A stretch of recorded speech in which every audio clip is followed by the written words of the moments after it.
हैं एक क्षण के लिए भी मैं अपने ब्रजवासियों से दूर नहीं हो सकता हूँ।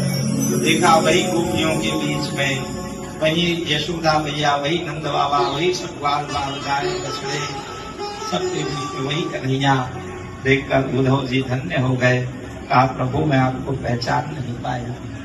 अब यहाँ पर कंस के मारे जाने के बाद में कंस की जो दो पत्नी है अस्ति और प्राप्ति, वो गई है अपने पिता के पास में, अपने जरासंध के पास जाकर उन्होंने अपने आत्मवैधव्य का कारण बताया। तब जरासंध क्रोधित हुआ और इस जरासंध ने 33 अक्षौहिणी सेना लेकर महाराज मथुरा पर आक्रमण कर दिया। जी कहते हैं एक क्षण के लिए भी मैं अपने ब्रजवासियों से दूर नहीं हो सकता हूँ। तो देखा वही गोपियों के बीच में वही यशोदा मैया, वही नंद बाबा, वही सब ग्वाल बाल गाय बछड़े, सबके बीच में वही कन्हैया देखकर उद्धव जी धन्य हो गए। कहा प्रभु मैं आपको पहचान नहीं पाया।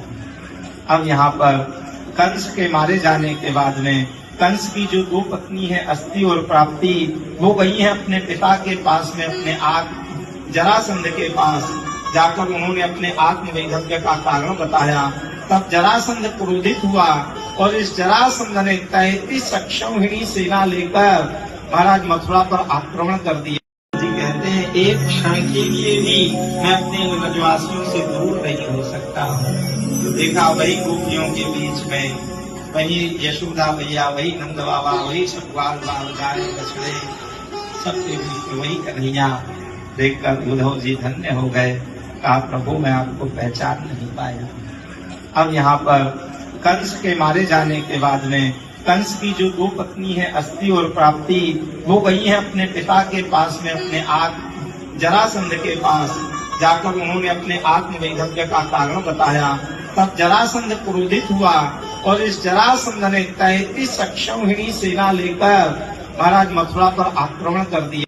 जी कहते हैं एक क्षण के लिए भी मैं अपने ब्रजवासियों से दूर नहीं हो सकता हूँ। तो देखा वही गोपियों के बीच में वही यशोदा मैया, वही नंद बाबा, वही सब ग्वाल बाल गाय बछड़े, सबके बीच में वही कन्हैया देखकर उद्धव जी धन्य हो गए। कहा प्रभु मैं आपको पहचान नहीं पाया। अब यहाँ पर कंस के मारे जाने के बाद में